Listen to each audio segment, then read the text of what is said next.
ఈ రోజే డౌన్లోడ్ చేయండి. మీ ఫేవరెట్ షోస్ చూడండి. శ్రీవల్లి, బాబుకి ఏం జరిగింది వదినా? ఏం కాలేదు. హాస్పిటల్లో బాబుని మార్చేశారు. మన బాబు ఎక్కడున్నాడో ఏమయ్యాడో తెలీదు. పోలీసులకి ఇప్పుడే కంప్లైంట్ ఇచ్చొస్తున్నాము. అయ్యో అవునా వదినా? నాకు నిజంగా ఈ విషయం తెలియదు వదినా.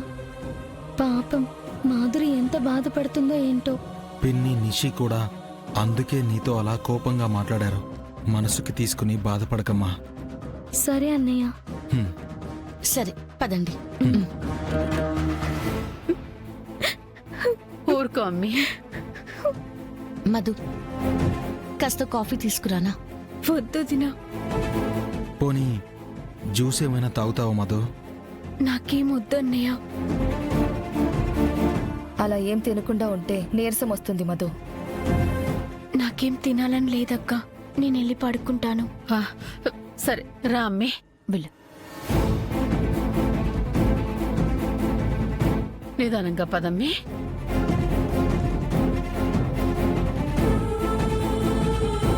అక్క, మాధురి బాబుని ఎవరు మార్చారు? నీకెందుకే? తెలియదు శ్రీవల్లి. పోలీసులు ఇన్వెస్టిగేషన్ స్టార్ట్ చేశారు. వాళ్లే బాబు కనిపించకుండా పోవడానికి కారణాన్ని కనిపెట్టాలి. అదేదో త్వరగా జరిగితేనే మాధురి నార్మల్ అవుతుంది కోష్కి. ఇన్వెస్టిగేషన్ స్పీడప్ చేయమని కమిషనర్ గారితో నేను మాట్లాడతాను బాబాయ్. అలాగే అమ్మా.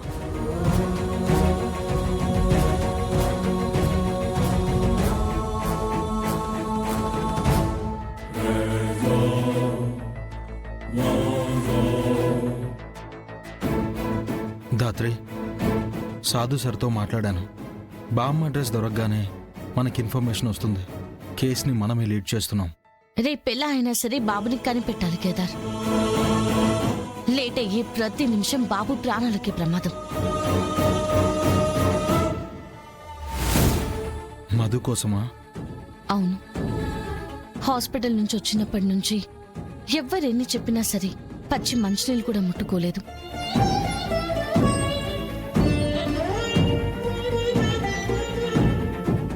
ఎలాగైనా ఈ కొంచెం అన్నమైనా తినిపిద్దామని తీసుకెళ్తున్నాను. పద, నేను వస్తాను.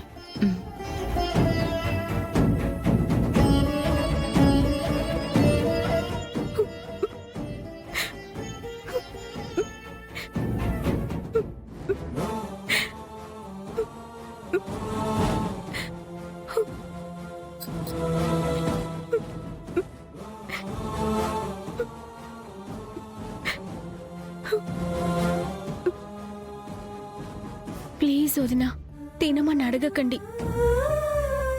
నా బాబు ఎక్కడున్నాడో తెలియదు. నేను పక్కన లేక ఆకలికి ఎంతలా ఏడుస్తున్నాడో.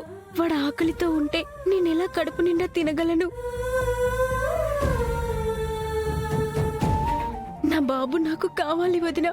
వాడికేమైనా అయితే నేను ప్రాణాలతో ఉండను. ఏంటి మధు ఆ మాటలు?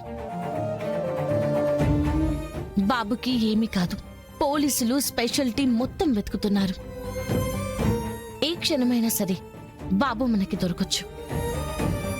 అప్పటి వరకు నాకు ప్రతి క్షణం నరకంలా ఉంటుంది వదినా.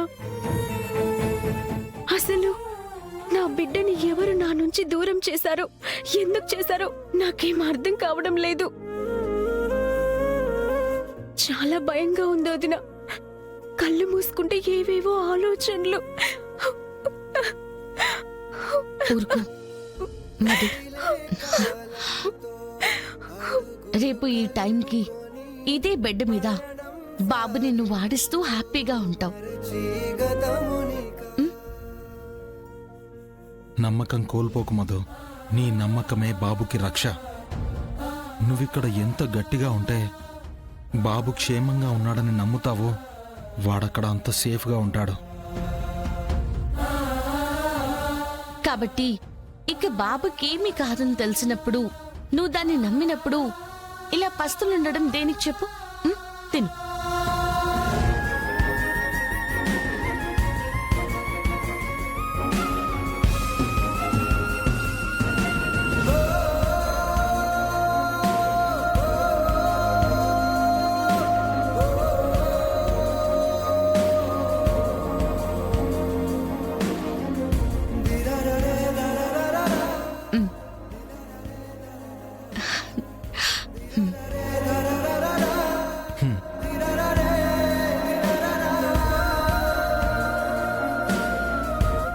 సరే నువ్వు ఇంకా రెస్ట్ తీసుకో. పడుకోమా.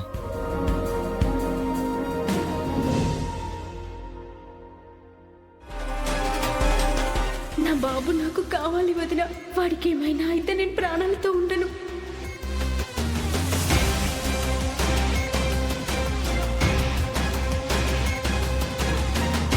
కేదార్, ఎంత ఆలోచించినా ఈ పని ఎవరు చేశారో ఎందుకు చేశారో అర్థం కావడం లేదు దాత్రి.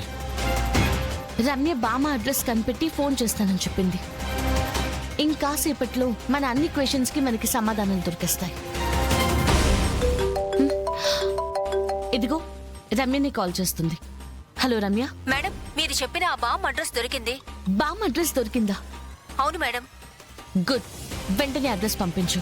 ఇప్పుడే పంపిస్తున్నాను. ఓకే. ఎవరో తెలిసిందా దాత్రి? పేరు పార్వతమ్మంట. స్కూల్లో ఆయాగా పనిచేస్తుంది. తన అడ్రస్ కూడా మనకు వచ్చేసింది. బామ్మ తీసుకెళ్లిన బ్యాగ్ లో ఏముందో కనుక్కునే టైం వచ్చేసింది. పద వెళ్దాం. పద. ఇన్ని రోజులు ఎంతమంది బిడ్డల్ని అమ్మినా రాని డబ్బు ఈ ఒక్క బాబుతో వచ్చింది. పెద్దింటి కొడుకు కదా, మంచి టైంలో పుట్టిన మహాజాతకుడు.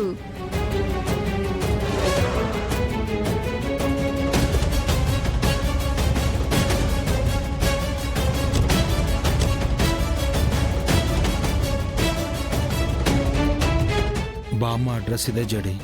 అదిగో ఆయిల్లే. పద వెళ్దాం. నేను క్వశ్చన్ చేస్తూ ఉంటా, నువ్వు వెళ్ళంతా వెతుకు. సరే జడి.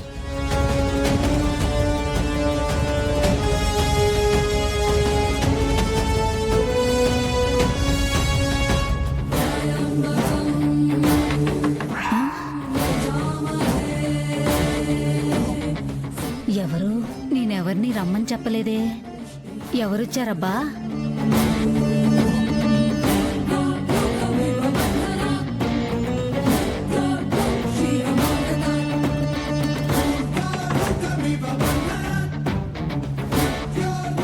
ఎవరై ఉంటారు?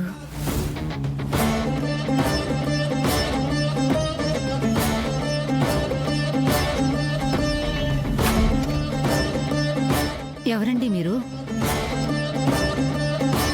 పక్కనే ఉన్న స్కూల్లో ఆయాగా పనిచేసే పార్వతమ్మంటే మీరేనా? అవును నేనే. ఏం కావాలి మీకు? మీతో కాస్త మాట్లాడాలి, రండి.